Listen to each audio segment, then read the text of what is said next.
Bismillahirrahmanirrahim. Alhamdulillahi Rabbil Alamin.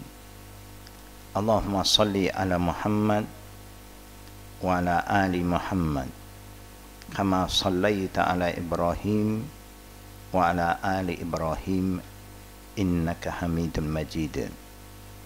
Allahumma bika asbahna wa bika amsayna wa bika nahya wa bika namut wa ilayka an-nushur.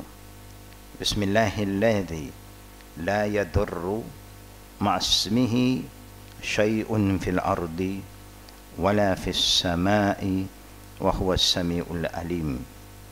Raditu billahi rabba wa bil islami dina wa bi Muhammadin nabiyya. Allahumma zidni ilman nafi'a wa rizqan tayyiba wa amalan mutaqabbala. Ya muqallibal qulub thabbit qulubana ala ta'atik wa ala dinik. Allahumma khtim lana bil husnil khatimah wa la takhtim alayna bis-su'il khatimah. Allahumma adkhilna jannatak wa ajirna minan nar. Allahumma ighfir li hayyina wa mayyitina wa syahidina wa ghaibina wa saghirina wa kabirina wa dhakarina wa unthana. Allahumma man ahyaytahu minna fa ahyihi ala al-islam wa man tawaffaytahu minna fatawaffahu ala al-iman. Allahumma la tahrimna ajrahum wa la tudillana ba'dahum. Rabbana atina fid dunya hasanah wa fil akhirati hasanah wa qina azaban nar. Wa sallallahu ala Muhammad wa ala alihi wa sahbihi wa sallam. Alhamdulillahi Rabbil Alamin. Amin ya Rabbil Alamin. Alhamdulillah to all the sisters and brothers who have been very consistent istiqamah in attending our classes here. May Allah subhanahu wa ta'ala make us the people who act upon the knowledge that we have learned. May Allah increase our understanding towards all the knowledge that we have been exposed to. Brothers and sisters, it's very important to make sure that intention of seeking knowledge is very, very clear in our mind, our feeling, that our intention to attend classes is not just to add more knowledge, but to really understand the knowledge that we have been learning so that we can act upon the knowledge. We can improve ourselves. Then after acting upon the knowledge that we have learned, the most important thing after that is to share the knowledge. Meaning, whenever you are with your family members, your friends, your relatives, when you are traveling, then if you see them doing something that is not proper, it is our humble duty and responsibility to remind them. That's how Islam moves forward. That's how the teaching of the Quran and the Sunnah of the Prophet ﷺ, keep on flourish. Is because the Muslim who have knowledge are people that we can trust. They will not keep the knowledge to themselves. They don't think that it's for me. I don't care about my friend, my family member, nafsi nafsi. But when you want to advise and share your knowledge, the challenges is always there. Number one, people will look, who are you to tell them? Are you Ustaza? No. Are you known to the public? You are teaching here and there? No. Then you may have some struggle. But don't worry. There is the challenges that we have to face. And that's why Allah Rabbul Alameen remind us, when you convey the truth, you have to have patience. وَتَوَاصَوْا بِالصَّبْرِ وَتَوَاصَوْا بِالْحَقِّ وَتَوَاصَوْا بِالصَّبْرِ. it's not easy to make changes. We know, even we ourselves find it difficulties sometimes. We have learned. We know what is right, what is wrong. But sometimes we fail to even make changes within ourselves. We fail to make changes to the loved one, our children who is under our care. We just, maybe out of our weaknesses or our carelessness, or we just think later on. No. We don't even know how long we are going to live. So why must you delay when doing something good? Anything good, just do what you can. And Allah will just ask you based on what you can. But the shaitan always whisper into our mind and say, don't worry, don't rush, still early. No. You just have to baligh anni wala ayah, share the knowledge, convey the knowledge, that's all. The chance that Allah gives you today, maybe that chance will not come back again tomorrow. So the minute you have the opportunity, grab the opportunity. That's how it goes. That's how the Prophet ﷺ named the best generation is his generation. Because everyone learns something from the Prophet, and then they act upon it, and then they go out and they share. Whether people are happy or not, leave it to Allah.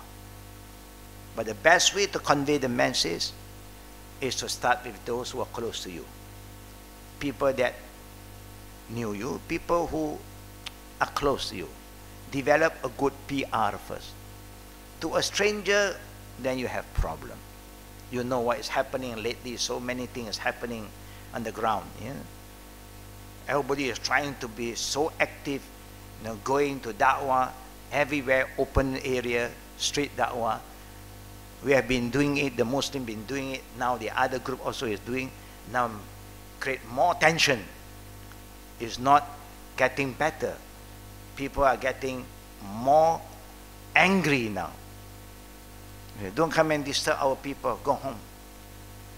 Yeah? Don't come and convert people. You bring back whatever you believe, go, because situation have changed.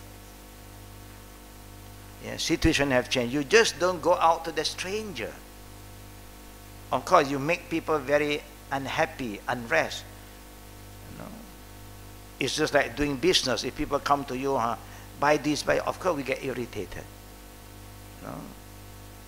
This is how, the situation today. Yeah, so we must use a lot of wisdom. Even not talking to a person at a certain time, there is also patience sometimes, sabar, because that is not the right time. Yeah, just like people who like to go and ask for donation while we are eating. It's not a good time. That's not a good time. But people thought that is the best time. So no talking, you just eating. They just come with a box or something, and then they ask for donation. That is not the right time. Yeah. We know sometimes among the Chinese family, they want to ask any money from their parents. They will wait until their parents start their dry swimming. The dry swimming, when they start to play mahjong, and then they'll come, Papa, Mama, I need some money. So they want you to get out. They'll give you very fast. But sometimes when they lose, then they'll curse you. Say, you are the one who come and disturb me. Before anything, you ask me for money already. That's why I'm losing in this game. So this is how it happened. Yeah? Brothers and sisters, we know, alhamdulillah, maybe all of you are also aware about activities that we are organizing here. Yeah? Just a humble reminder, we have been planning a lot for the younger generation. Yeah? We may need a lot of whatever support that we can get. Yeah? That you can encourage your children, yeah, to follow up the program that we are promoting here. Ongoing, we have a program on how to handle computer, yeah, for those who love all this IT. Yeah, it's ongoing now. Yeah. Then we have, soon we are going in December, we have another course on teaching public speaking for the young children, how to develop the confidence in them. Yeah. These are activities that you all can send the children to participate. And also, inshallah, in this coming year, 2019, starting from the 2nd January, we also are trying to co-organize Arabic courses for sisters and for beginners, here, Al-Khadim. It will start at 9:30 to 11 before our class. Our class starts at 11, but the Arabic class will start at 9. This is something that we are trying to co-organize with the people who are ready to help. And the teacher will be from Yemen, Ustaza Butaina from Al-Furqan. But there is some, these activities, they are fees that they charge. For this, they charge $120 per month, for this course. Normally, classes that we organize, we don't charge. But when we involve outsiders, they may have some fees. And inshallah, for those who have the interest, you can just get ready for these courses, inshallah. Now, brothers and sisters, before we increase our classes, when I say that increase, we are increasing our activities. Increasing these activities, it doesn't mean when you attend this class, you don't attend the other class. No, that is not increasing. Increase means you are consistent in this, and then you increase another class. You don't abandon the earlier class. That means there's no increase. You are going backward. You are going backward. A lot of people who like to increase their activities, their classes, but you can see then they miss out their main classes. You see? Of course, knowledge is everywhere. Today, we have seen that children today are not like us. They don't attend classes like us. They go on YouTube now. And you know what is in the YouTube, only Allah knows. You can have all the Islamic sign there. This is Islamic, what you call apps. This is from the Islamic information, but we do not know what kind of rubbish is in them. We don't know. Children don't have that kind of awareness. They just go into this site like an empty can, like a sponge, and they absorb everything. And the way they are trying to win the children's feeling and heart is by create something that make the children have doubt first. Now children are saying, coming back to me and say, I don't believe in religion.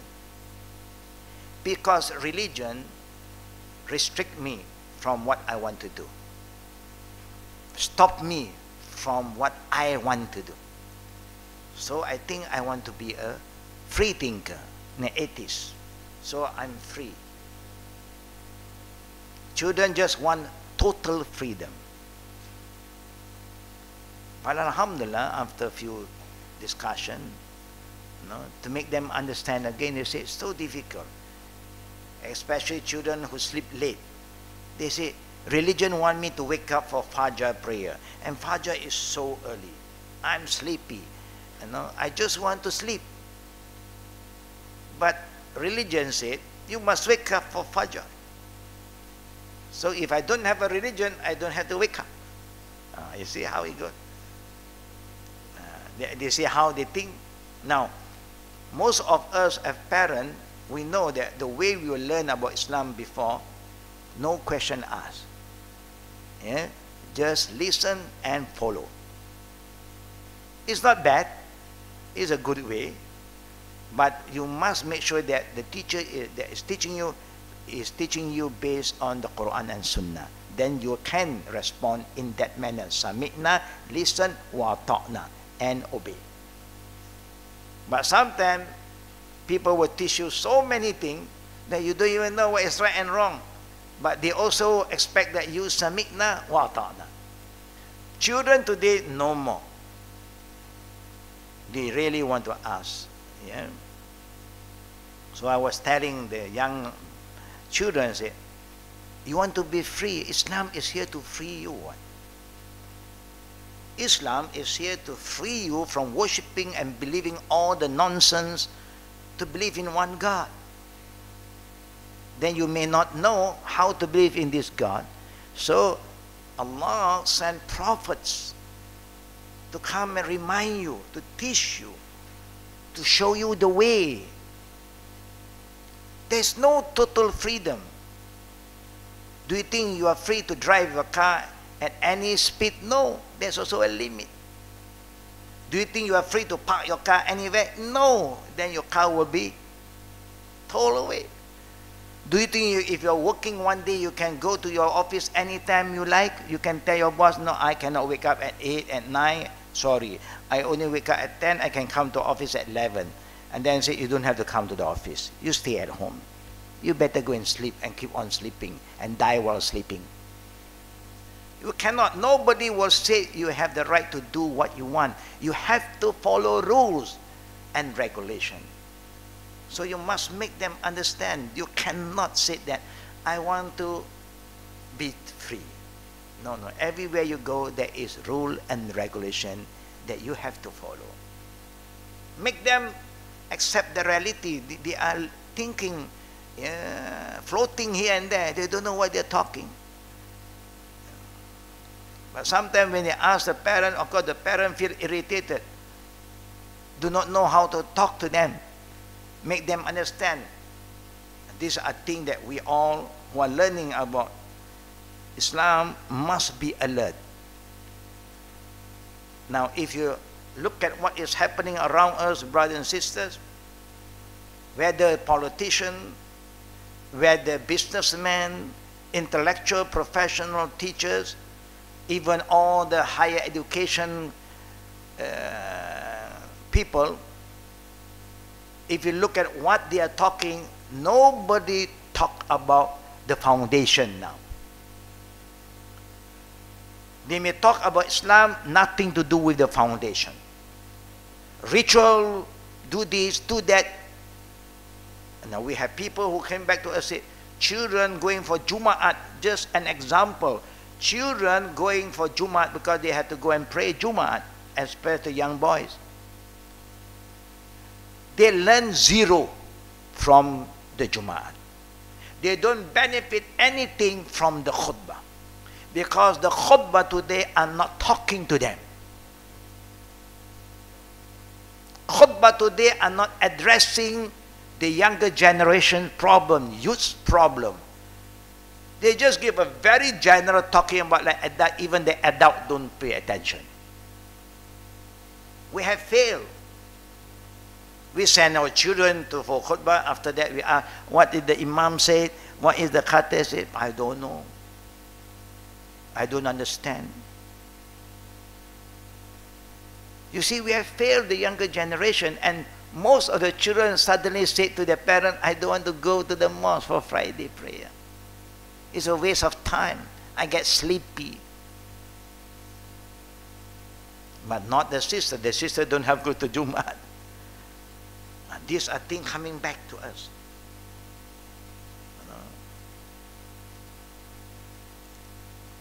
Sometimes we're thinking how to help these children. Maybe one have a separate khutbah for children only. Wallahu ala. One day thing can happen.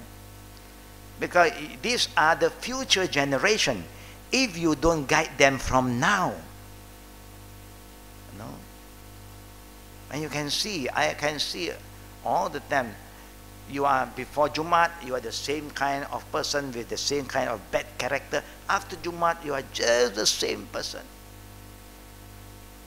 You don't care about cleanliness, you don't care about discipline, you don't care about staying away from things that's not good for you. Yeah. Just example. Yeah. Those who are smoking before Jummah, they have to have their last cigarette. Then they enter the mosque. After prayer, they start again. There's no change. Just an example. May Allah protect the future generation. I mean, and also we have a responsibility to make sure we do our level best and we monitor their growth. We have to monitor. Once you sense something is fishy, quickly address that matter. You can't send them to us when we are around. Let us try to help them. You don't attend to them, they will just, hide their feeling. They're showing you some kind of changes, but you don't care. Then they will keep on moving towards the other direction already, quickly. And that's why we also have like the super thinker focusing on the children from the different level. Those who are from age 2, 3, 4 to 7, 8 years old. You have another activities, it's from 12 above. Yeah? Our youth is taking care of that too. So we are trying our best, but we need full cooperation from mothers, grandmothers, like all of us. Yeah? Alhamdulillah. Yeah? You know what is a grandmother? That means you are grand already. There's something great, that Allah have give you extra. Yeah? Now let us go back to the book. This is a topic we all are aware that it's not easy to anybody to understand, but just general guideline. Yeah? Is there changes in the time? Yeah? Yours 11:30 now. Here 11:27. Behind also 11:30. Alhamdulillah. We are supposed to discuss on page 13 today. Yeah? Avoiding argument, dispute, or disagreement over the topic Al-Qadar. Number one is important for us to understand Qadar is a subject of pure faith. Qadar is something to do with your faith. When you say faith is something that you can touch, you can see. You just have to wait until it happens. You just have to wait. And much of its secret have not been revealed to us. Therefore, we should avoid getting into argument about its obscure issues. Such arguments are bound to lead to error in an area where error is not to be taken lightly, because it creates doubts in us again. That is why shaitan will come in. Why this? Why that? Shaitan like to give you that trigger your mind. Why this happened? Why that happened? You are asking Allah for so long and He didn't respond to your prayer. Why Allah don't respond? You are a good guy. Because you must remember, when you ask Allah, what you ask Allah for? You ask Allah for something good. I don't think anybody here is asking Allah for something bad. No, we always ask Allah for something good. Now, who know better what is good and what is not good? Allah. So if you ask, even you think it's good, but Allah knows that it's not good. When He delay that and He don't respond, it's for your own good, but you don't understand the hikmah. And that's why Allah in the Quran said, وَأَسَىٰ أَن تُحِبُّ شَيْئًا وَهُوَ قُرْهٌ لَكُمْ. There are times you love something so much, but that is not good for you. وَأَسَىٰ أَن تَكْرَهُ شَيْئًا وَهُوَ خَيْرٌ لَكُمْ. There are times you don't like this thing, but this is something good for you. Like medicine, who like to take medicine? Who like to take all the bitter kind of drink? We all want sweet, sweet, sweet. So sweet until we all get problem. Yeah. And then after that you got diabetes, then you got a cut here, cut there. See how many problems you're facing? The truth is bitter, but it's not easy for us to accept the truth sometimes. I know, but you have the but always there. You give excuses by using BUT. But you know lah, you know, yeah, of course. You don't say it to me, I know. Allah knows better. Yeah. But when you want to do something, you will make sure you do it without any excuses, because you want. But when you don't want to do something, you give so many excuses. Like this lah, you know, like this, you know. You don't give excuse to Allah. Allah knows best. It's just a lame excuse. You are not being kind to yourself. Yeah? Abdullah bin Mas'ud reported that the Prophet Muhammad sallallahu alaihi wasallam said, and look, it's this beautiful wisdom of the saying of our Prophet sallallahu alaihi wasallam. إِذَا ذُكْرَ أَصْحَابِي فَأَمْسِكُوا وَإِذَا ذُكْرَ النُّجُومِ فَامْسِكُوا وَإِذَا ذُكْرَ قَدْرَ فَامْسِكُوا. When my opinions or my companions, ashabi, are mentioned with blame, hold back. What do you understand by this? What do you understand by this saying of the Prophet? Yes, if anyone today who don't live at that time comment any negative thing about my companion, don't say anything. Hold back. Don't get involved.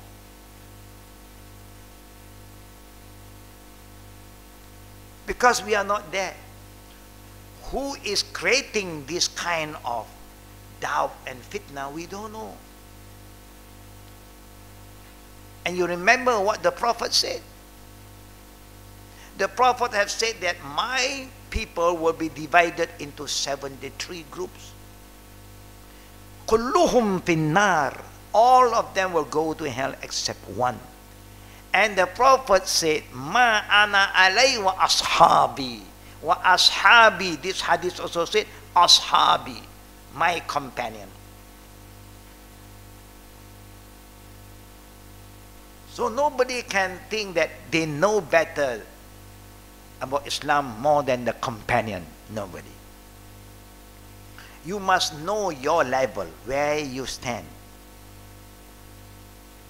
It's just like nobody, no children can say to the parent, we know better. No.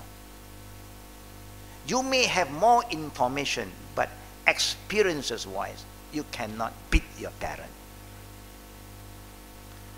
The parent only use one sentence, you are gone. What is the sentence that the oldies always use? Eat more salt than you eat rice. You have been eating rice every day. I eat salt more than you.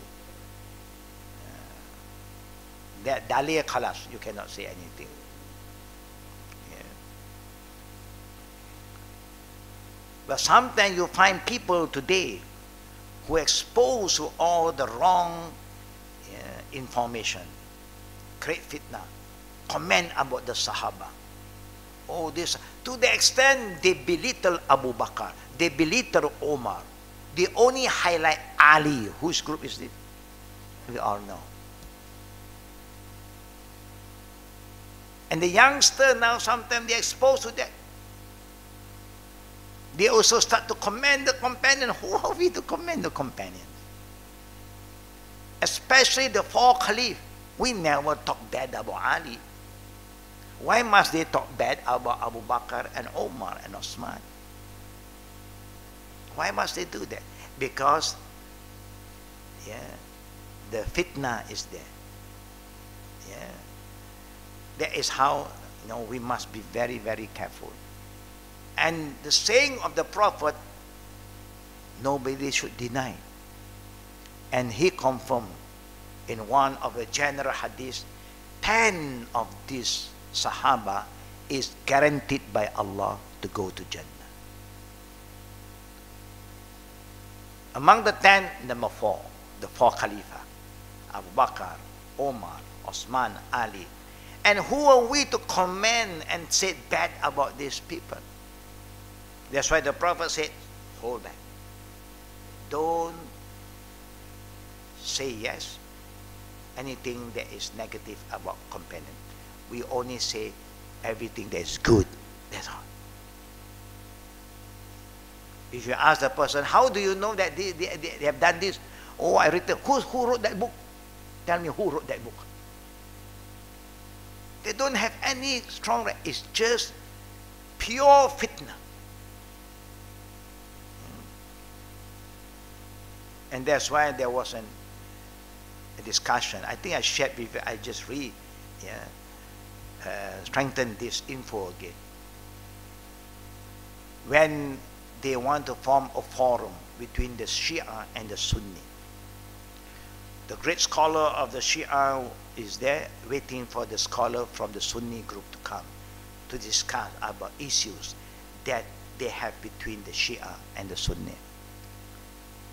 The Sunni scholar, Allah give him special wisdom, he purposely come late. Said 10 minutes late, not very late. And everybody is there waiting only for him. He just walked in straight to the front where the table and chair is. Then he sat down with his shoes. He brought in with his shoes and put his shoe on the table beside him. Very weird, huh? Everybody's shoe is outside, his shoe is inside. So the people asked him, Sheikh, can I take your shoes and put somewhere else? He said, no, I feel more secure when I put my shoes here. Then he said, why? We will take care. No. Because I remember in the time of the Prophet, the Shia like to steal shoes. Listen carefully. In the time of the Prophet, the Shia like to steal shoes. So that's why I feel safe, because we have two groups here, the Sunni and Shia. Immediately the scholar who is representing Shia was so angry. He said, how can you say that? Because there's no Shia in the time of the Prophet. Okay? So when he said, there's no Shia in the time of the Prophet, so he said, no more discussion. Nothing to discuss. We close the chapter. Thank you, Alhamdulillah. And he left. You see, sometimes just the right statement and the right time, it creates awareness. Now you admit there's no Shia in the time of prayer. So why must there be a Shia now? There's only Sunni everywhere. Of course, for us, we look at this scholar. So why no adab, man, bring shoes in front. But Allah gave him that wisdom. He said, we are here to discuss about issue between Shia and Sunni. Now, when you say there's no Shia, there's no Sunni, there's only Sunni. So why must be a Shia now when there's no Shia before? Okay. When the stars are mentioned, that means when you talk about stars, you talk about the fortune teller. He's going to tell you like this, tell you like that, no? When we are traveling, sometimes you have people, the tour guide, sometimes very funny. Some people who also learn trick here and there and say, you know that I am a fortune teller? And I'm a recognized one, not just a guide. I say, wow. So people who don't have iman, they say, okay, can you tell us what is our future? What is going to happen to us in 1 week to come? And that guy just said, oh, okay, raise up your hand now. Hold. Do your thumb like that. So everybody will just, this is sign you are crooked person. You are a straight person. You don't believe? I can tell you.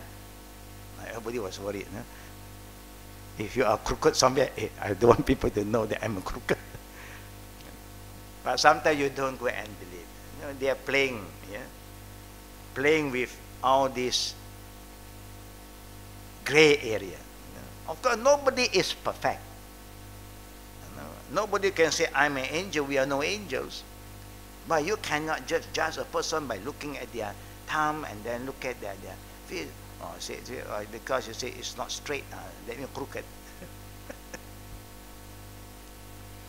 Anybody want to talk about all this fortune telling, just hold back. Don't go and say yes. And when Qadar is being discussed, hold back. Because most of us don't have the right understanding. Because this is ghaibiyah. We only can understand what Allah have revealed to the prophets. Even the angel have no knowledge about Qadr and Qada until what Allah want them to know.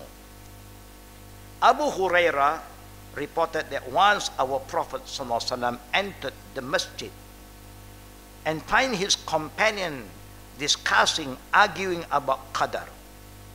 See the response, the body language from our Prophet.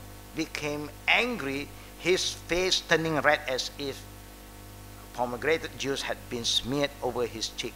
And he said, now the Prophet is very upset. Because there are areas that Allah and the Prophet give you space to discuss.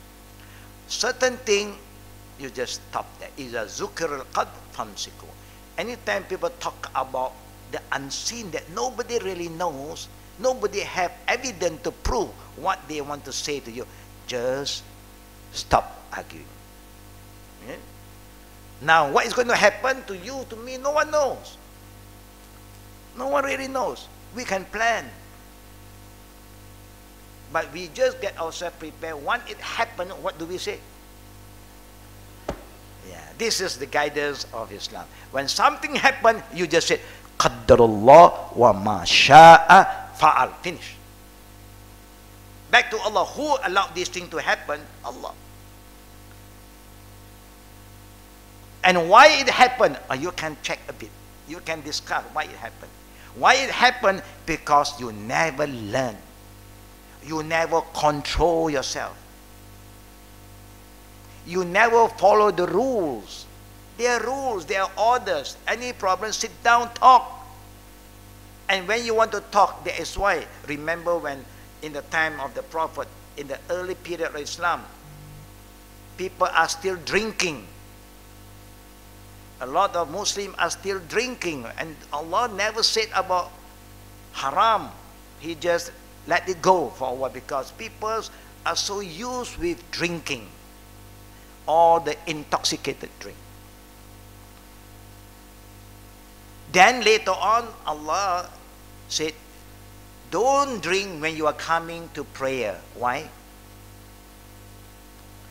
Because in prayer, you must be focused. You must know what you are saying, what you are talking, what you are reciting, what you are doing. And now they stop drinking before they pray, but after pray they start to drink. Now, is there a rationale behind that?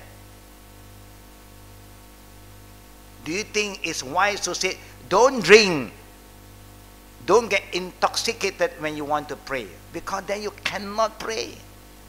You don't know what you are doing. You don't remember how many rak'at. You don't remember what the rukun, what is the wajibat. You can't because you are high now, you are drunk. Just example, can you drive when you are intoxicated? Why? You can kill yourself and kill others because you cannot control yourself now. Do you think people will allow you to go to the aircraft when you are drunk?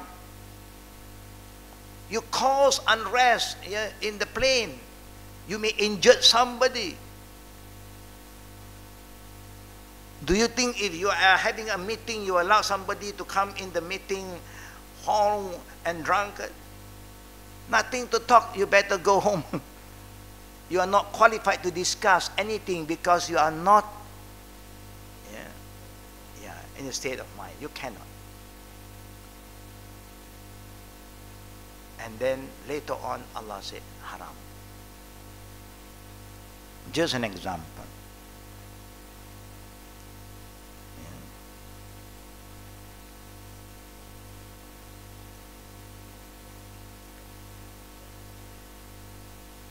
You just remember why Allah wants you to be in a state of mind so that you know what is happening.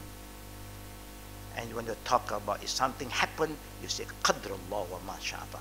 But sometimes there are people who don't follow rule. They create so much unrest, and then they say, oh Qadar. There is also another Qadar when it happened, but the Qadar is a bad Qadar. It's a bad Qadar.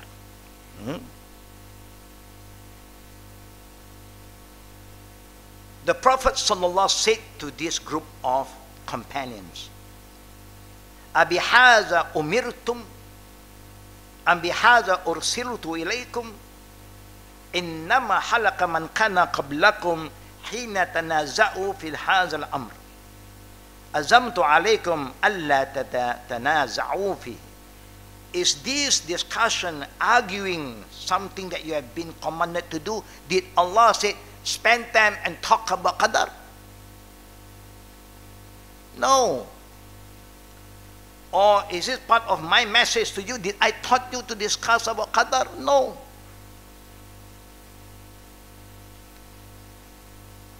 Then the Prophet reminded his companion, indeed those before you fell to destruction when they start arguing in this matter of Qadar. I command you not to argue about it. Don't argue. Just do what you have to do and do your level best. Then whatever that is going to turn up, you accept it. That's how you follow the Qadar of Allah. You understand that? You must not say, I don't have to do anything. Some people say, if Allah said I will get this risky today, I will get, even I don't work. No, you must work. You must work first. Because the Qadr of Allah always follow the Sunnatullah. The Qadr of Allah follow the Sunnatullah. The Sunnatullah is when it happened. It's just like fire burn. Yeah. And a sword, a knife cut you. This is Sunnatullah. And when you use it in the right way, this is the good Qadar. You use it in the bad way, this is the bad Qadar. It happened, the result is there, but it's a bad result. So it's up to us to do. Did Allah call us to do the bad thing? Do Allah call us to misuse all these tools? No. You can use all these tools for goodness. And you can even make use of this tool for bad thing. It's up to you. I show you two ways. I want you to do the good thing, but if you choose to do the bad one, then you don't say that Allah did not remind you. I show you the way. You ask me to show you the way. You ask me to guide you every day. Ihdina siratul mustaqim. Oh Allah, guide us to your straight path. I am guiding you. I'm showing you the way. I send prophet to show you again. And you refuse to follow. So who should you blame? Yourself. Good.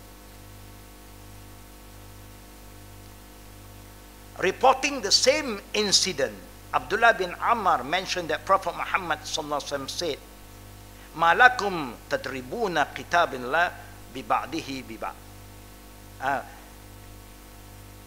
Ba'idahu bi ba'd. Why are you making parts of Allah's book contradict one another? And now see how the Prophet is reminding some of the companions. Why are you making parts of Allah's book contradict one another? Have you been created for this or commanded to do this? This is how those before you fell to destruction. Meaning sometimes people will use the verses of Allah and understand in their way. Try to understand in their way. And then they say, this is what Allah said. But then they forget about the other verses of Allah. Now, no one can understand the book of Allah better than Prophet Muhammad sallallahu alaihi wasallam, because it was revealed directly to him. And Allah do not just reveal and leave it to him. He sent angel Gabriel to guide him. And you know who is angel Gabriel. He is the chief of all other angels. Angels don't do mistake like us. They are one of the being creation of Allah. They just do what Allah command them to do and nothing else. They don't have a choice. Angels don't have, like we have a choice to follow or not to follow. We have a choice. Angels have no choice. They are just waiting for the commandment of Allah. When Allah says do, they do. When Allah says stop, stop. If Allah says do A, no A plus, A only. We have many plus, because we love the plus plus. And that is we being human. We are colorful beings of Allah. We are not happy with one color. That's why you look, the dress that we are dressing so colorful. Yeah. Because we are colorful people. You know. But the color that is halal, alhamdulillah.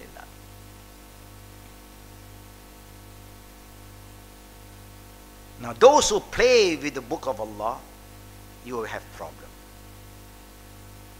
And this is also an argument, a very interesting argument. These are from young people today.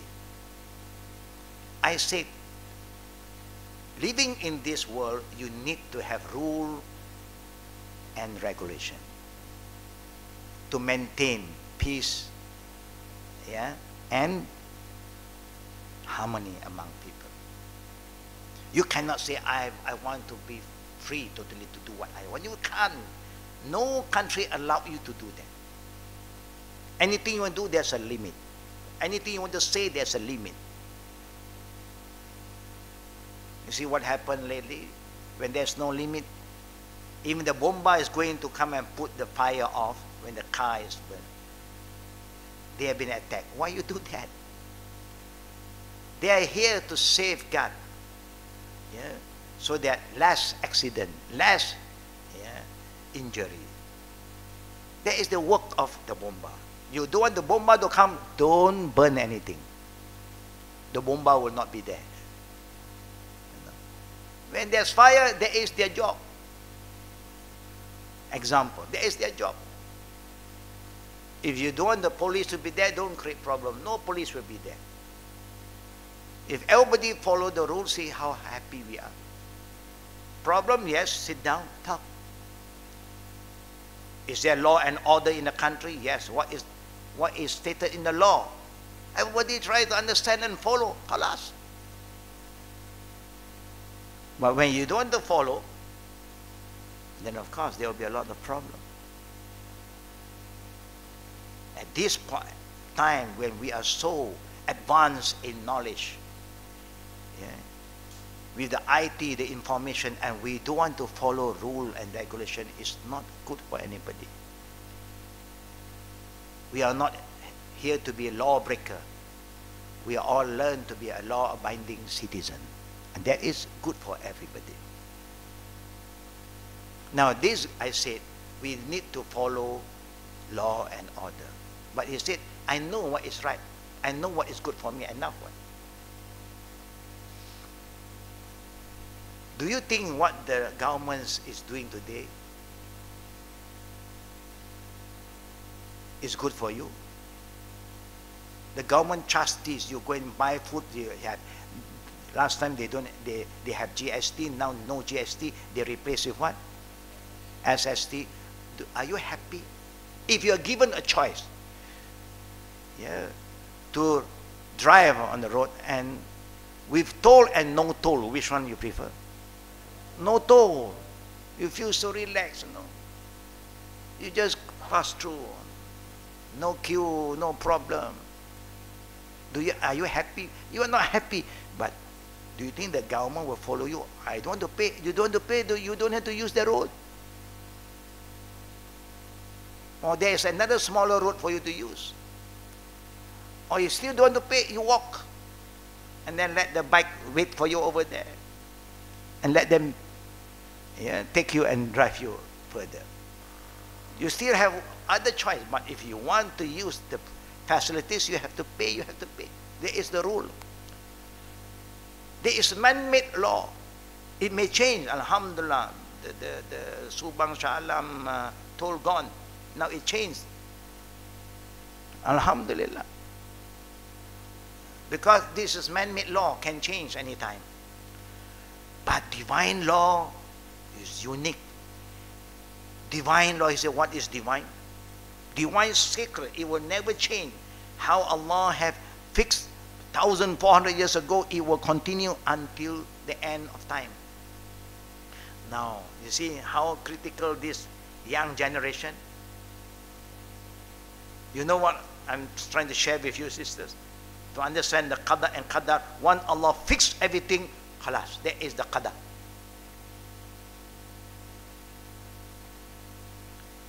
This young guy said, but my mother told me, she told me, in the beginning, because I said, the law of Allah will not change. Divine law will not change. Man-made law is not divine because we are not perfect. That's why we keep on changing.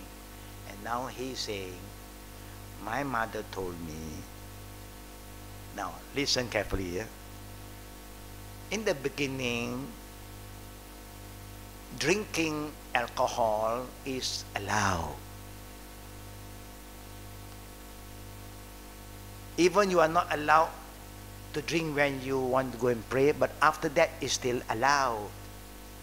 And then later on, Allah said no drinking. See, divine law also changed what? You get it now? So you say divine law is unchangeable, it's also changed. Right? So what's the difference between divine and not divine? What will be your answer, sister? What are you going to? Yeah, how can you help your young people to have faith in the Quran? Yeah. I leave it to you later on.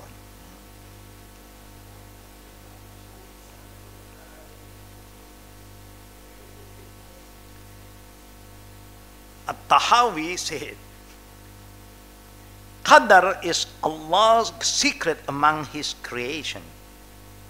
It's Allah's secret. He did not reveal it to an angel near to Him, not even the angel, nor to a prophet sent by Him. Delving deep into it leads to failure, losses, and excessiveness. Abu Hurairah reported that some of the Sahaba said to the Prophet, Inna najidu fi anfusina ma yuta'adhamu ahaduna an yatakallama bih.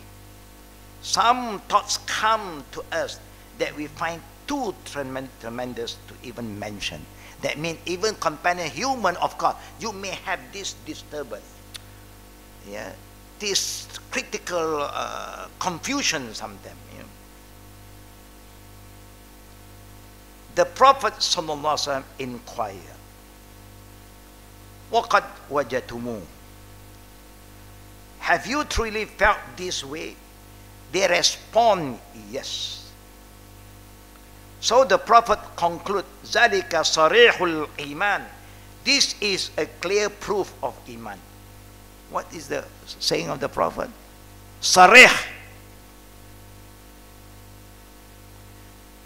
To understand hadith of the Prophet, there are two words that is important to remember. Sahih and sarih. Okay? Write it down. Sahih and sarih. Sahih means the chain of narration is authentic. That is sahih. The chain of narration is authentic. No doubts at it. Sarih, very clear cut. You cannot misinterpret. Like the Prophet prayed Fajr 2 rakat. The 2 rakat cannot be misinterpreted.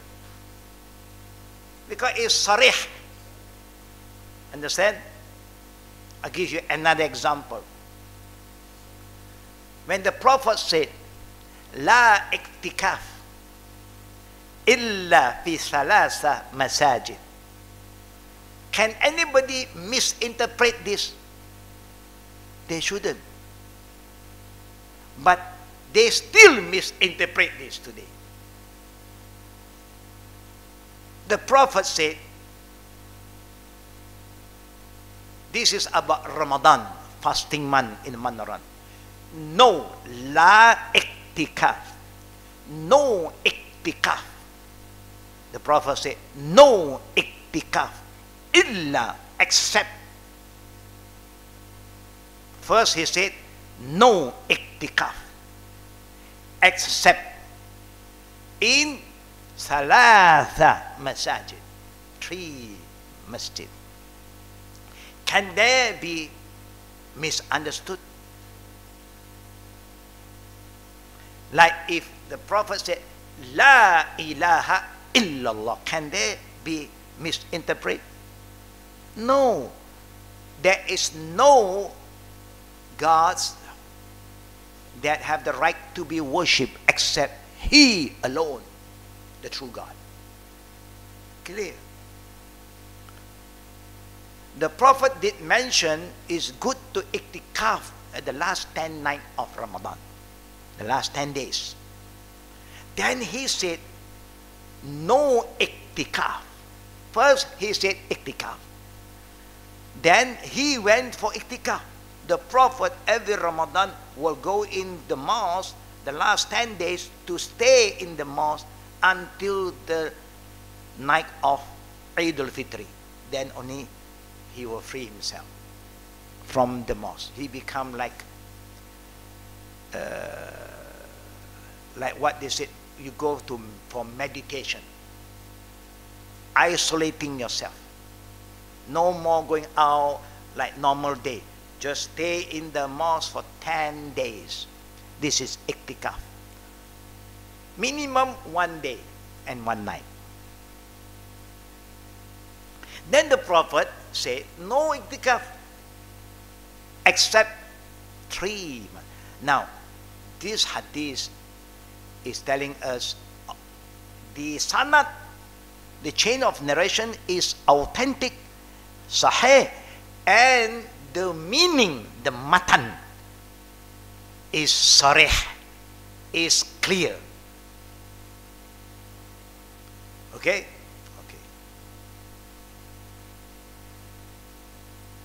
And that's why when the companions share their thoughts to the Prophet, that they experience tremendous their thoughts, meaning they are a bit disturbed when they are starting to think about Qada and Qadar. So the Prophet ﷺ, have you truly felt this way? Do you feel that? They say yes. Then the Prophet continues, ذَلِكَ صَرَيْحُ الْإِيمَانِ. This is a clear proof of Iman. What do we understand by this saying? Why? How do we understand by this? How did the Prophet say, oh, that show that your Iman is clear? That means you have the right Iman. Why the Prophet say that?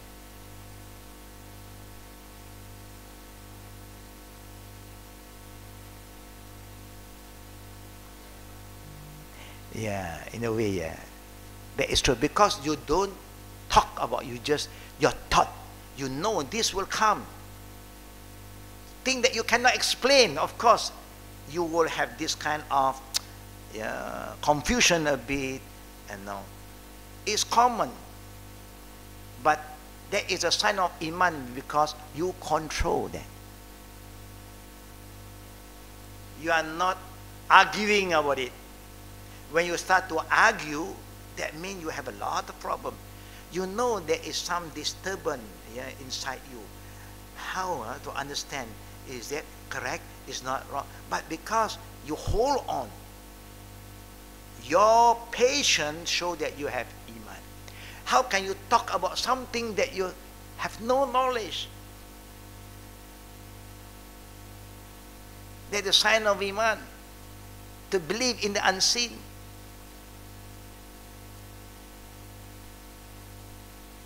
When you start to talk about it, that means it's showing your Iman is very weak. Because you are getting involved in an area that only Allah knows. How can you try to get involved more than that? Leave it to Allah. Even the thought may come to you. Sometimes, why? But don't entertain. Just show you an example. When you start to pray, brother and sister, you try to be focused in your prayer, but do you experience disturbance? Do you experience that? While you are praying, suddenly your mind just floats somewhere else. Thinking of a fruit, thinking of your friend, thinking of the appointment. While you are talking to Allah, suddenly, boom, you go out the different direction. But do you entertain? Don't entertain. If you keep on entertaining, you will have problem. You cannot continue with your prayer anymore. You just, it comes and then you just let it go. And you focus again. And move on. And you still end your prayer. Whether the quality of the prayer is good or not, as long as you have performed it, alhamdulillah. That's good. You don't let that thing to disturb, then you stop prayer. Why must I pray? I cannot focus, I cannot concentrate. Waste of time. Don't do that. Just continue. It's an ongoing struggle, challenges that will come to you. But don't go into that area and entertain too much. Let it go. It will come, of course it will come. That's why the Prophet said, there is a sign of sarah al-iman. That means your iman is okay. Because iman will be tested. If you say, oh, my iman is solid, no, 100%. And you are lying to yourself. Nobody can say, my iman is solid. Just say, I am having some iman, inshallah. Because our iman, yazid yankuz, yazid yankuz. Up, down, like our blood pressure. Yeah. Always our blood pressure is a down, suddenly go up. Why? Huh? We also don't know why. Sometimes we don't even know why. We have been very peaceful, no problem. Suddenly you check the pressure, up. Oh. We really don't know why sometimes. Not only this, the poor people have high blood. Sometimes the poor people blood normal always, alhamdulillah. Check pressure, normal. The higher end people have high blood.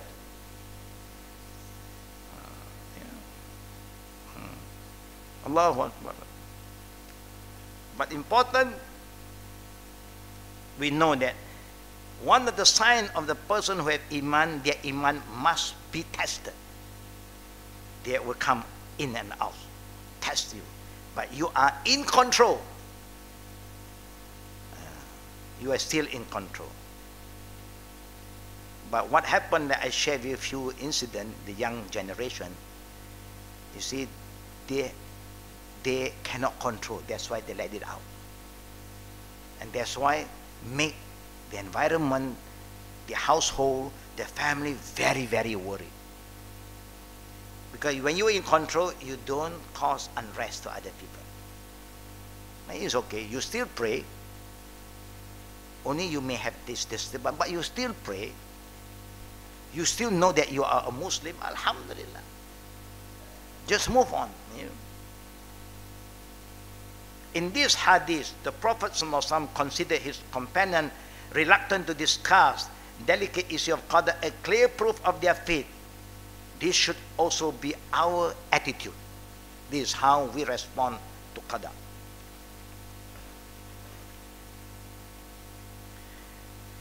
Some important, this is from other books, some important principle about Qadr I'd like to share with all the good sisters and brothers today. Number one, it is obligatory, wajib, to believe in Qadar, because it is part of the Arkanul Iman, the pillar of Iman. The hukum in believing in Qadar is fard, and it's fardu ain, not fardu kifayah. It's an obligation upon every believer. Number two, with regarding to understanding Qadar and defining its limits and dimensions, we must rely on the Quran and Sunnah as a reference, and not on rational analysis and analogy, qiyas. Why? Because for human reason is incapable on its own of forming the guidelines which will save it from going astray on this issue, because our knowledge is so limited. We cannot understand and go in detail about Qadar and Qadar. Those who indulge in discussing this topic about Qadar from a rational point of view have gone astray and gotten lost. That is where shaitan comes in. That's why the Prophet said, stop the shaitan from whispering to your mind and heart. Say, Qadr Allah wa ma sha'a fa'al khalas.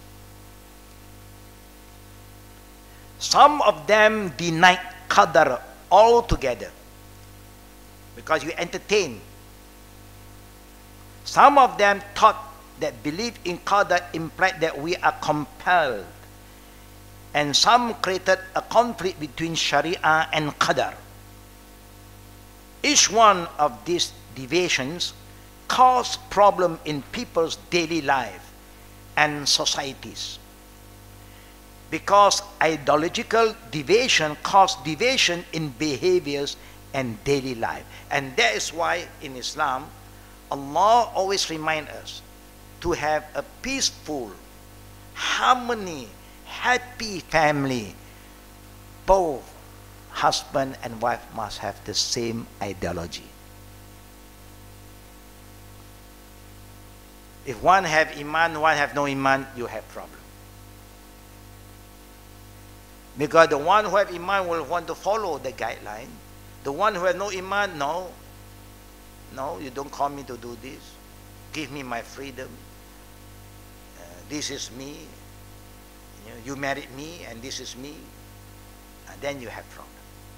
Of course, that's why when you want to have a harmony, happiness relationship, the ideology must be the same from the beginning. So when you pray, the other party pray. When you do good deeds, the other party will also participate. When you read Quran, the other party also join in. Then you find harmony, peace, happiness. You read the Quran, he read the meaning. Alhamdulillah. You strengthen each other. You read the Quran, he is chatting here. online. Yeah, we are in a different world now. So when you have the same ideology, you have a lot of happiness. Number 3, we should avoid discussing Qadar in depth, because some aspect of it cannot be comprehended by the human mind, no matter how brilliant we are. And other cannot be comprehended except with a great deal of difficulty. That's why the companion of the first generation, the second, the third generation, never indulged in this area. But their iman is so strong, because when it happened, they just fall back to the hadith, Qadr Allah wa ma sha'a fa'al. And the Quran said, Inna Allah ala kulli shay'in qadir. Khalas. La hawla wa la quwwata illa billah. Enough this to strengthen our iman. It may be said, is this not a mean of restricting the human intellect? The answer is that this is not aimed at restricting human thoughts, but protecting the human mind from wasting its energy on something at which it cannot excel. Even all the prophets cannot explain in detail, because this is the knowledge, a secret belong to Almighty, the Creator, Allah Rabbul Alameen. You just have to learn how to submit, and whatever happened, Qadr Allah wa ma sha'a fa'al, and learn from what had happened. Sometimes bad thing that happened is a signal, reminder from Allah. Learn from it. Sometimes good thing happen also, it is a test from Allah. Be careful. You want to be rich, Allah wants you to be rich. Work hard, you get money. And then somebody will want to corrupt you, want to make you richer, but through corruption. What do you think? Okay? You can get more money. You have enough money, but somebody want to give you more, but not the right way. What do you think? And that's why you must have control. So if it comes to you something so good, you also must be careful. Is this, the more that you give me, is going to corrupt myself? If not corruption, okay. But if you want to corrupt me, thank you. Qad aflaha man zakkaha, Allah said. Success are for those who keep themselves clean and pure in deeds and intention. And those who fail, وَقَدْ خَابَ مَنْ دَسَّاهَا, are those who allow themselves to be corrupted. Our iman can be corrupted sometimes. And that's why people can buy our iman with money. And we sell our dignity. Khalas, no more. Gone, iman. And iman have a lot of things to do with amana. Job is amana. Is Allah Qadar that your salary is this every month? Alhamdulillah. If Allah want to give you extra, He can give you from many, many ways. You have extra happiness, healthy, happy family, but money the same. Or you want to have extra money, extra problem. Which one do you want? Sometimes for those who don't have the right iman, I want both. I give you extra money, now you are corrupted. Now do you think you can sleep in peace? You are worried if something happened. But before you can sleep in peace, no worry, because you know you are not corrupted. Example. But before you only have, how many zero? 5 0. Now you have 6 zeros. Plus 0, you need plus 0, 0. But we love the plus 0. 0 have no value, but dunya have a lot of value. In the sight of Allah, He has shown you the number is 0. But to us, zero means another zero, a lot to me. You know. But to Allah is zero. Whoever believe, they believe. Prophets, companions, the leaders before us, you know, when all the wealth being compiled and offered to the Muslim leader, they cry. They shed tears. Why? This is going to destroy the coming generation. If this is our struggle is on gold and silver, on worldly things, this will cause destruction. And it's so true. You can see even a family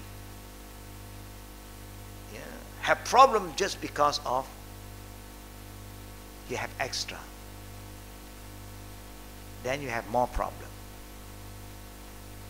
I'm not saying that you cannot get more. You can, but make sure there is halal. Islam presents man with the guidelines for believing in Qadar.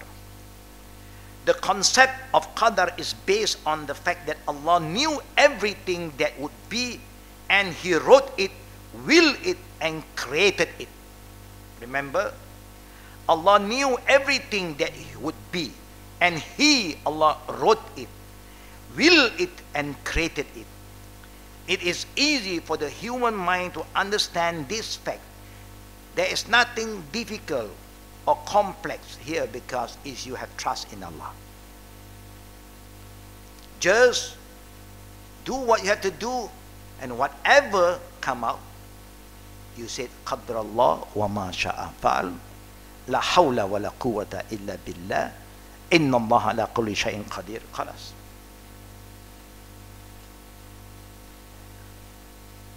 But searching for the secret of Qadar and pursuing the matter in depth is a waste of intellectual energy because no one knows.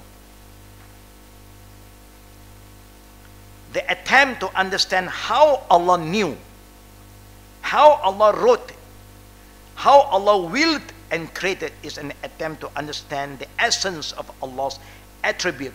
How this attribute operate, this matter are hidden from the human mind. Don't ask how Allah do this. Don't. Ask what you must do. That's all. It's just like when you are working in a company, you don't ask the company, how this company come about? Who is the boss? Why he come up with this idea? This, no. Are you working? Do you want to work here? Your duty is to work. And this is my company. You don't ask me how. This is the rule. Punch cut 8 in. Punch out 4. Can you accept that? I can't. Thank you. You have your peace of mind. I have my peace of mind. Why? You can accept. Don't work here. I don't force you. Neither you force me to change my policy to please you. Unless I have a very personal, a kind of arrangement. I know I don't need you here always. Can you perform? If I give you an assignment, can you perform this assignment? Okay, prove to me. I give you an assignment, I give you a deadline, you can perform. Okay, no problem. And that's why today you see a lot of company is going on for, they don't employ you. They sub. Can you do this? Can you do that? You can perform. Okay. I offer you this tender. I offer because you can perform.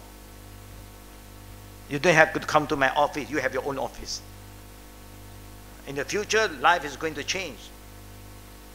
Yeah, people are not going to have extra this, no money. Now we buy things. You still have. In the future, it's cashless now. You can travel around the world without bringing $1. Just one card. Yeah, it's a digital world. It's going towards that direction. When it happened, this is called Qadar. When everybody accept, it happened now. Before, when people talk about digital, it's crazy, man. I want to see solid money. I want to hold the paper. And now you worry the paper is true or not.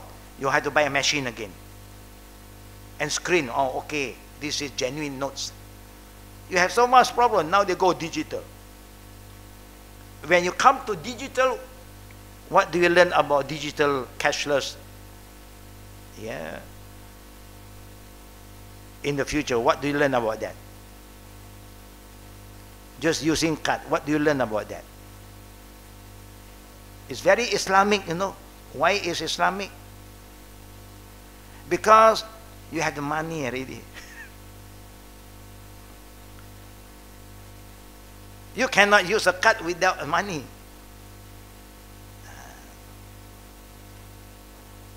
You buy according to what you have. Just an example. Yeah. It's true. Now the world is moving towards that. And it's very Islamic in a way. You know, you try because your money is there already. So everything is prepaid. Then only you can deduct. Maybe one day the system is coming, is changing. You see, a lot of people used credit card before. Now they are trying to encourage you to do what? Debit card. Yeah, you just spend according to your means. Why must you keep on owing people? You have money, you buy. No problem. You want to buy a helicopter, buy. If you have the money.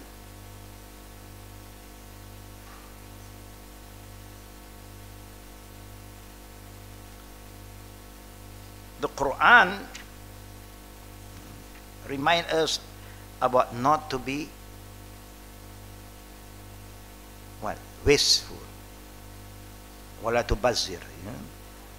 Innal mubazziri kana ikhwana shayatin.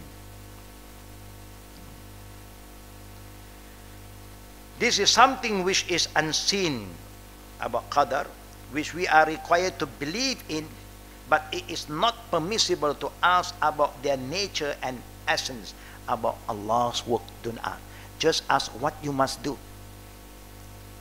Why are you created for?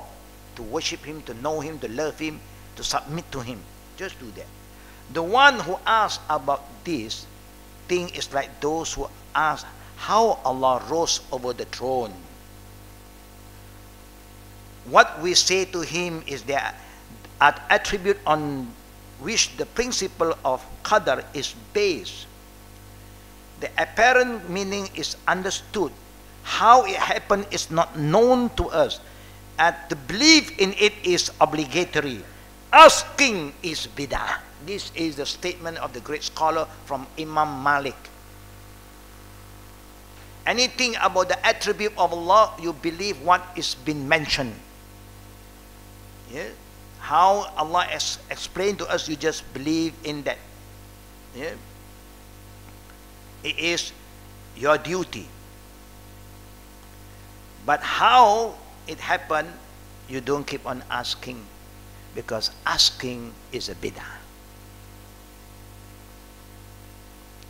Asking about its nature, how is the matter?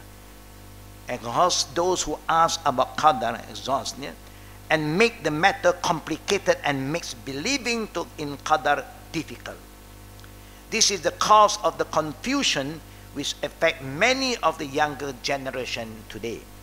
Using pure intellectual without guidelines, without guidance.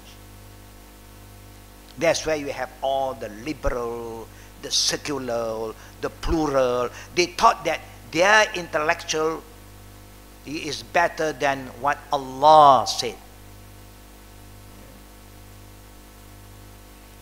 That's how people say lawan tauke. Hence, scholars define the limits beyond which is not permissible to go when discussing Qadar. We have quoted about what Imam Ahmad al-Hanbali, known to all of the scholars as the scholar of Hadith. He is known as a scholar. Even Imam Shafi'i, the great scholars that majority of us have believed, he said to Imam Ahmad al-Hanbali, Anta a'lamu minni hadisan. O Imam Ahmad, you know better than me when the hadith and the sunnah of the Prophet is concerned. Because he specialized in his area. This is how humble and sincere the early scholars acknowledge the knowledge of others. Today's scholar, they know everything.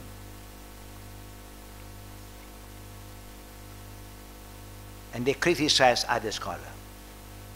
That is the problem of today's people.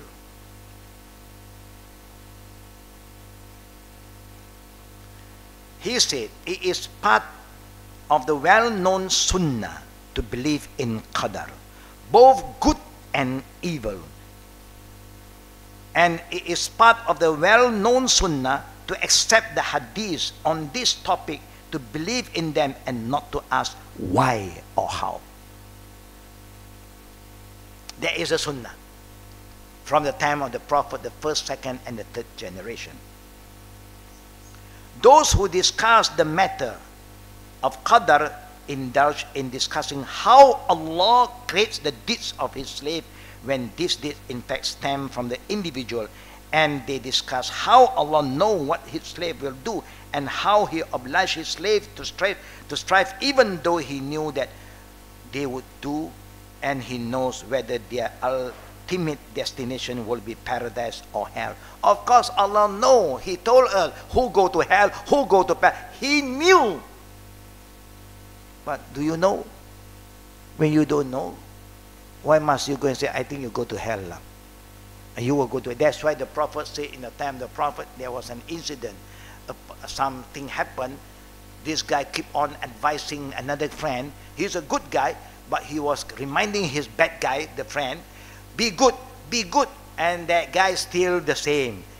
And then he was so frustrated. He said, I have been reminding you not 1 time, 3 time, 10 time, 100 times. You never change. You are sure to go to hell. Now he's saying this. You are going to hell. Allah Qadar, Allah explained to the Prophet. Yeah, the Prophet was not dead yet, but Allah gave him the knowledge. In the day of judgment, Allah will call these two guys. And He will judge both of them. Allah said, who gave you the right to use my name to say that this guy go to hell? Who gave you the right? Hell and heaven belong to me. Allah said, I decide, not you. Who gave you the right? You have the right to say what Allah said. Yes. Allah said, whoever die committing shirk with Allah, Allah said, haram Allah alayhi al-jannah. I forbid them enter paradise. They will go to hell. Allah said that you can say that. What Allah said, you can say. But if he just commit other sins, not shirk, he may lie, he may do this, he may do that, drink, gamble, casino for a while, hit the big number, and he donate here again, and then he steal again, but he never commit shirk. Allah may forgive him. Because Allah said, I will forgive all other sins except shirk. But this guy go and say to him, because he was angry with his friend, you will go to hell. Then Allah said, who gives you the right to use my name that he will go to hell? And because of your zulm, I make him go to paradise, you go to hell. You cannot just use the name of Almighty, the Creator, for anything. No. That's why when you want to swear, you swear with the name of Allah. Swear with the name of Allah. You cannot swear with the name of others. Even you are not allowed, according to Sunnah, to swear the name of the Quran. We used to do that. Yeah, the Nusantara love to use that. Sumpah dengan Quran, sumpah dengan Quran. No, sumpah with the name of Allah. Wallahi, wa billahi, wa tallahi. Because the Quran is a guidance for you to follow. anything to do with swearing just with the name of Allah. Those who discuss this matter tried to create conflict between parts of the Quran, and they became confused and lost and failed to reach any sound conclusion. The Messenger of Allah subhanahu wa ta'ala warned his ummah against following this path and indulging in the vast desert, or the desert of discussion knowledge. In Sunan al-Tirmizi, it is narrated with a Hassan chain of narration that Abu Hurairah radiallahu anhu said, the Messenger of Allah came out when we were debating about Qadar. I quote this hadith earlier, and he became so angry that his face turned red. So he said, is this what you have commanded to do? Is this your work? Not your work. Don't go into that. Is this why I was sent to you? Did I taught you to go and debate about Qada and Qadar? No. Then he said, those who came before you were destroyed when they debate about this matter. So I remind you not to debate. So this is how we deal with Qada and Qadar. Any question? We open for Q&A now. Yes, sis. Pass the mic, please. It is very heavy today. You feel a bit heavy? Please proceed, sister. Okay, Assalamualaikum. Waalaikum salam warahmatullah.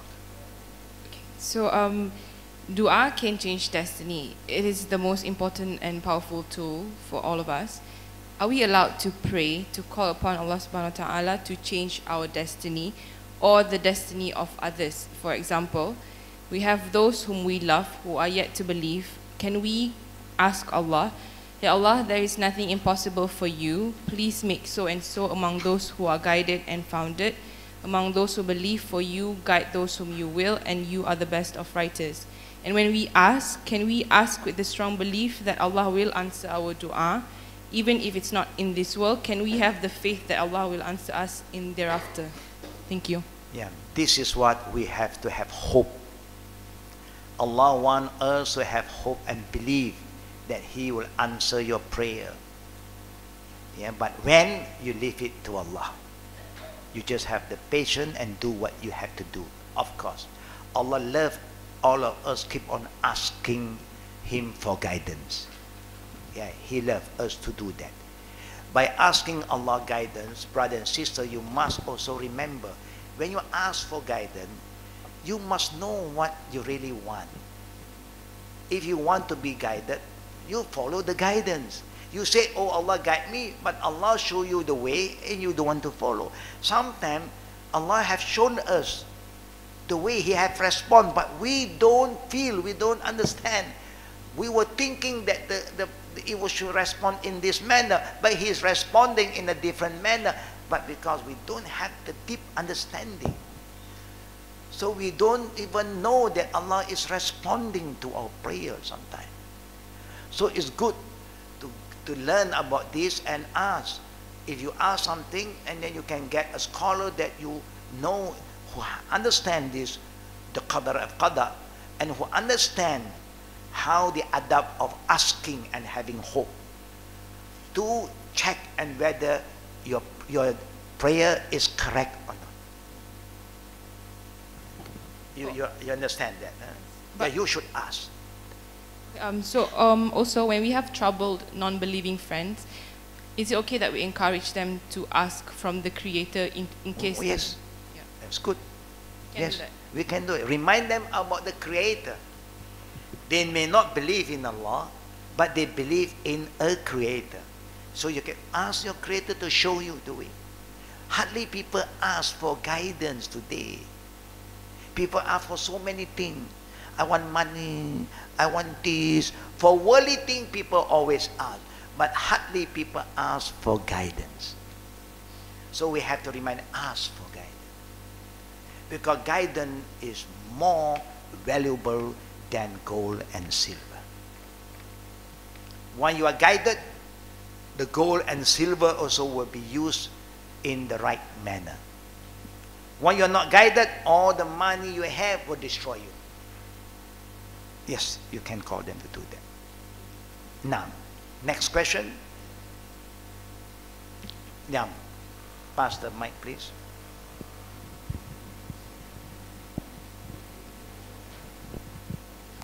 Fadal.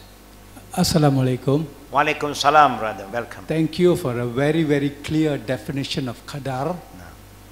But I haven't really understood Qada. Yeah, could you please elaborate? Good, good. Any one of us here still remember the difference between Qadar and Qada? Huh?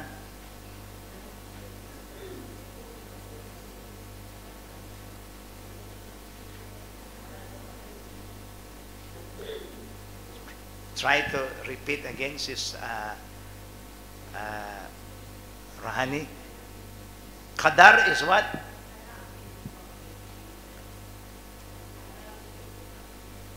Yeah. In general, Qadar, actually, Qada and Qadar. Qada means something has been created. It's going to happen. Qadar is the way to the Qada. You understand that? Qada is something fixed. Qadar is something, the way towards Qada.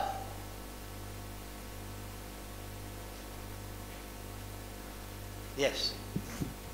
You mean to say Qadar is fixed? Qada is fixed.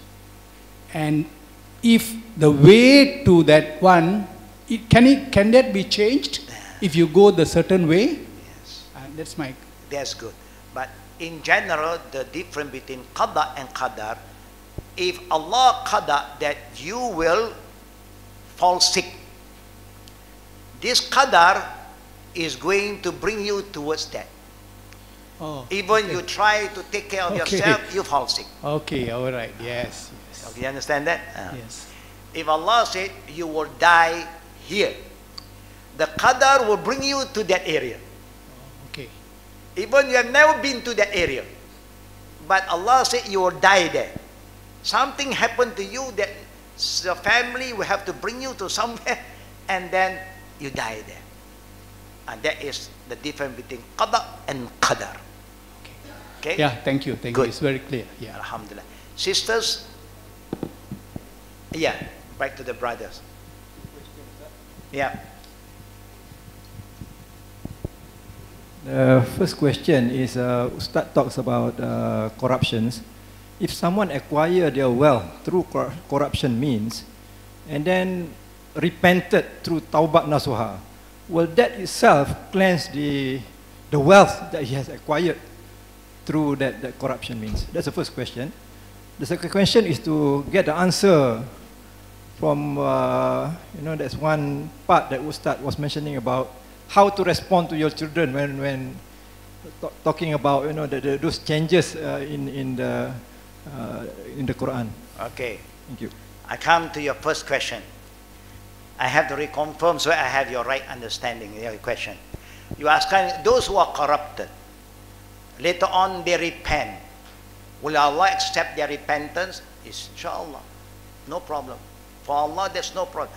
But I give you one simple example. This is a very good example. In the time of the Prophet, before Khutbatul Wida, the last khutbah, there's a lot of riba going on. Riba. What is riba?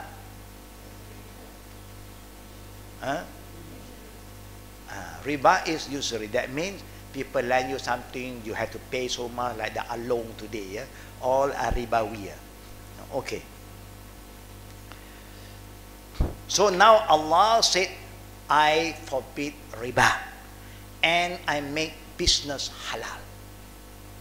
Business is halal. Okay.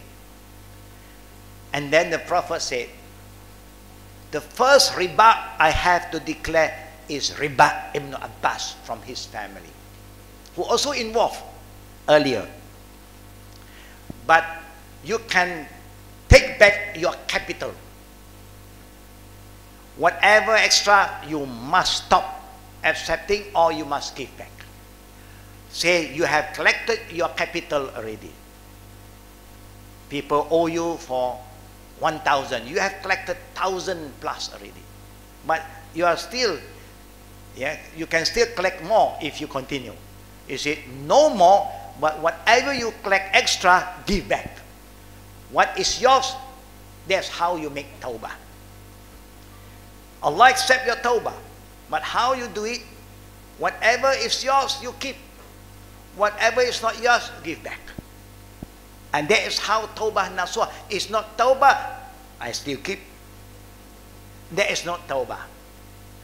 What is yours is yours. What is not yours, give it back. That is how you make tawbatun nasuha. Okay? Clear. Good. Second question. The question is from me to you all, actually. Do you want the answer today or next time? Yeah? Now, anyhow, the coming Wednesday and another Wednesday, 2 Wednesday, the class is not on because I'll be going for Umrah on Monday, the coming Monday. So Wednesday, I won't be around. The next Wednesday also, I won't be back yet. Okay? But even the class is not there. Whatever knowledge that you have acquired, please try to understand and share it with others. But please use your wisdom when you share with others. Don't make confusion, create more confusion. The question is, when somebody said, if you say the Quran is divine, why the law change? You said that divine law do not change like man-made law. But even the Quran have gone through changes. Yes, that was the beginning of the revelation. Why Allah, the Creator who knew everything, He know the character of all of us more than us. He know that if He were to impose that in the beginning, all of you will say, no way. But He, with His wisdom, slowly educate you, prepare you for a better to come. Now, when the Quran was revealed and completed, when Allah said, Al-Yawma akmaltu lakum dinakum, I perfected my religion for you today, then there is no changes until today. That's why the law that is haram since then, when the Quran have been revealed totally, completed, then Allah said, there's no more changes. Haram there, haram here, until the end of the world. That is the difference. But human law keep on changing until today. You see who comes in, a new leader come in, he make any changes. That is part of us, because we are not perfect. That's why we need to keep on changing. We need to try to find something that is suitable for everybody. But Allah, the Creator, He know what is the best for everybody. Justice is for all or no justice for all. That's how it goes. It's not just because of the color people and then because of this name, of this race, you have more. No, everybody will be given the equal share. You work harder, you get yours. But then if you find that this group is left behind, the other have moved forward. So let us work together. All of us help the one who is left behind. I think we will love to help each other. And that's why the spirit of Islam said, وَتَعَاوَنُوا عَلَى الْبِرِّ وَالتَّقْوَى وَلَا تَعَاوَنُوا عَلَى الْإِثْمِ وَالْعُدْوَانِ. Always be ready to help each other for goodness and bringing people closer to Almighty Allah, the true God. Don't ever help each other in doing anything that commits sin and hatred. That's what Islam always say. But when we talk about good for this group, good for everybody. Honor everybody's right. But everybody also must learn how to honor other people's right. If you want to do anything, you have to ask for people. This is not your property. You want to do anything, ask for their right. If they say, I give you the right to use this place 10 months, 10 months you can use. After that, you have to ask again, no, you have given me 10 months now, I want, no, that is not yours. People kindness You should not misuse people kind of. You understand? It's just like, if I say, okay, I allow you to stay in my place for 1 year. Yeah, free. After 1 year, you have to give up. I need, no, I've been staying 1 year, I don't want to go out. If you want me to go out, you must compensate me. Huh? I have helped you for 1 year. After helping 1 year, now you call me to pay you? What kind of right are you talking about? You are coming to rob people's right. Where is my right? You forget my right. I was kind to you to offer you a place to stay for 1 year free. I didn't charge you anything. Now when you want to go out, you ask me to pay you. Wow. What kind of law are you using? Only Allah knows. Just an example. You understand that, inshallah. Yeah. Last question. Last one. Wow, last. Oh, okay. Only 2 hand raised are good. Sister from behind, Fauzia. Assalamu alaikum warahmatullah. Wa alaikum salam wa rahmatullah wa barakatuh. I want to ask you. I think it's superstition, but somebody said to me that she dreamt her tooth fell out, and then she heard that people told in the past that if you dream of your tooth falling out, it will be like somebody close to you will die. So I'm just wondering if you can give an explanation. I think that person can come and see us. Let us discuss further about, about the tooth that fall out. You can't give a quick answer now, no, please. Because that to us, we do believe that there are certain signs that Allah can show us, but there's no hadith to prove that if you dream that your tooth fall out, that means somebody closer to you is going to die. People die not because of our tooth. People die because Allah said you have to go. But this is just something that can happen in a dream. I have a very weird dream last few days. My first experience. In this dream, I was jumping across the wall. And I really jumped down my bed. What? It really happened. My wife was shocked. She said, what happened to you? I said, I don't know. We always dream. The dream is a dream. But this dream story, I just jumped down from my bed. And it hurt a bit on my leg for a while. I really got shocked because somebody is coming after me. He's a giant. So I was climbing the wall, and he is coming so close to me, I have to push myself and jump across. And I really jumped out from my bed. It's a dream. It's just a dream. Yeah, maybe there is some sign, but we just be more alert. Yeah, but something you lose, something is dear to you. The tooth is something near you, is very dear to you. So people may interpret maybe somebody that is close to you may die, but we will never say yes 100%. No. Yeah, if something happened, alhamdulillah. Yeah, but the hadith, there's no hadith on that. No hadith. No hadith on that. No. Jazakallah khair. Hayakallah. Yes. Okay. Jerusalem in the Al-Quran. Good. And lately, I have been watching CNN about Semitism, the uprising in Europe and America, and the synagogue. They burn it, so on. So, can you give me a little guidance to check on a special surah or whatever to make me understand faster than to finish the whole book? The Jerusalem in the Al-Quran is very... Yeah, when you talk about Jerusalem, you talk about Al-Aqsa. Yeah. There's ayat in the Quran talk about the first ayah of Surah Al-Isra, talk about Al-Aqsa, talk about the Isra, the night journey of the Prophet Sallallahu Alaihi Wasallam. Yeah. And from there, then you have a lot of information about Al-Aqsa. Yeah. That will take a longer time to explain only about that. Yeah, we will talk about that in the other classes, inshallah, not today. Yeah? I remember there is a conversion going on today, so I forgot about the time also. I will come back. Remember, you remind me, if you have that book, Yeah, I have the book. good, then you can pass to me.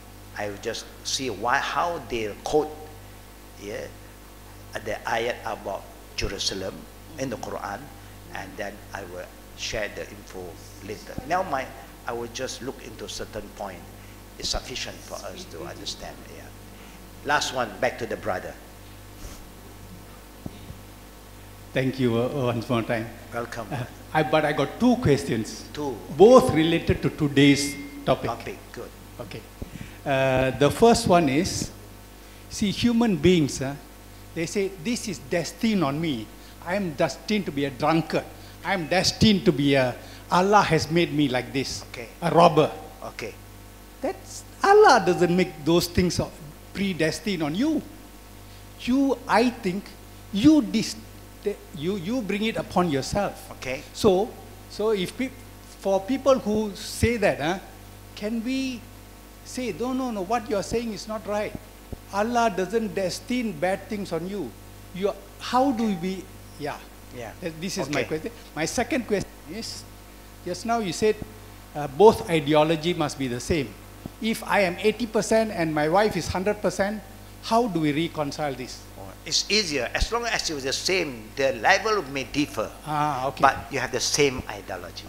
Okay. Yeah, That is because clear. knowledge is up to the seeker. Okay. Some people who have more, some will have less, but that will complement each other because the same ideology. Thank you, Ustaz. Inshallah. But coming back to a person said, I have been predestined by God to be a bad guy. Number one, we want to ask him, how do you know you have been predestined? How do you know? You know how to look for good food. You know how to choose which is durian musang king and which is not musang king. You know which kind of shoe is better, Bata shop to buy a shoe or go to Nike. When you come to good and bad, you give excuse. Oh, I've been predestined to do bad, so don't blame me. This is the Aqidah of who? Who have this kind of belief? Come on, sisters. I have shown you this early in the beginning of Qada and Qadar. Who have this kind of belief? The Jabariya group. The Jabariya all blame God. Whatever happened to me, don't blame me. I am innocent. I am helpless. Everything God has predestined on me. So if I steal, you don't blame me. Because God wants me to steal, that's why I steal. You are so good in that, you know. Yeah, then that's why Omar come and correct this group of people. You see, if you do that, then when I caught you next time, I will cut off your hand because Allah Qadar, now your hand must be cut off. You know, because there is the law. If you steal for the sake of stealing, not because for survival. If you steal for survival, the Baitul Mal in the time of our Prophet will help you. Because you are poor, you need to be helped. But if your hobby is stealing, not say you don't have enough, you just love to steal, then the time will come, we will cut off your hand. So that you stop stealing and other people's property is being protected. It helps both parties. You stop your stealing and others' right also be protected. So to say that I have no authority is wrong totally. To say that I have all the full authority also is wrong. You deny the authority of God. You have, but you must know the one who gives you the power to do that is Allah. But you will be responsible for what you do. You take full responsibility.